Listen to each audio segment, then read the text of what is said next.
Hi, I'm Randy Altman with Post Perspective. We're here with Adrien from Redefine. Adrien, welcome. Thank you. So why don't you tell everybody a little bit about what Redefine does? So I'm the head of the Advanced Development Group, and it's a new role that I jumped into that's only existed for the past 6 months. The idea behind the group is that we're trying to figure out ways in how we can use AI and real-time technology to improve and optimize VFX workflows. Gosh, but are you already doing some of that work currently? Yeah, so really, I mean, the first 6 months has been trying to put together a team, figuring out the kind of projects that we should be undertaking, and just taking a step back and looking at what's happening in the world, seeing how it applies to VFX and the areas that make sense to kind of explore, those that we'll try later, and just trying to make sense of everything that's going on at the moment. And sure. So that's why you're here at SIGGRAPH? Yeah, that too. Just meeting people and seeing what the new technologies that are coming out, potentially. So what have you seen so far? It's day 2.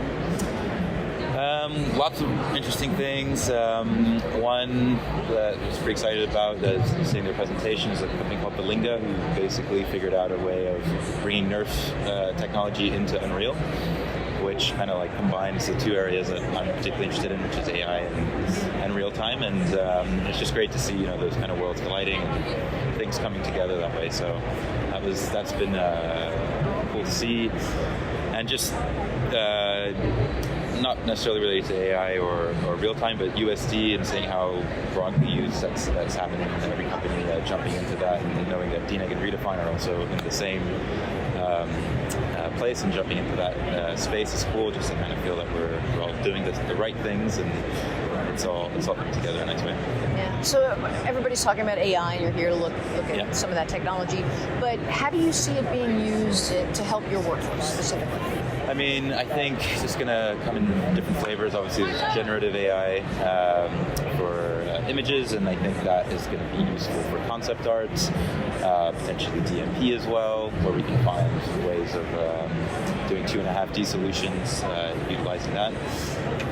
Also, there's going to be, block roto, block tracking, things that you might work on and then throw away. Can we automate some of those processes? How can it fit in? I think one of the big things with AI in general is, and there's a lot of fear of it's going to come in and take our jobs, and fundamentally, I really feel like it's a tool that needs artists to use it, and what it produces isn't typically what he wants.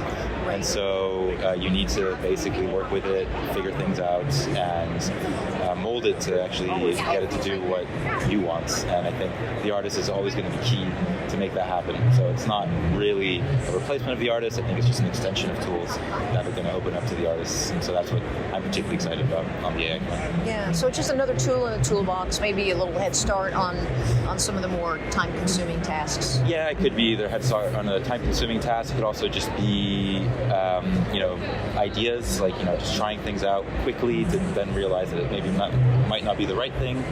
Sometimes you need images to kind of think about things, and to actually be able to show images to the movie creators faster, to kind of help them identify the direction that they want to go in. Because oftentimes that's the thing that kind of can slow us down the most, is lack of direction. And I feel like being able to produce more images faster will hopefully give better direction sooner, so we don't end up spinning our wheels and redoing things over and over again when you don't want to.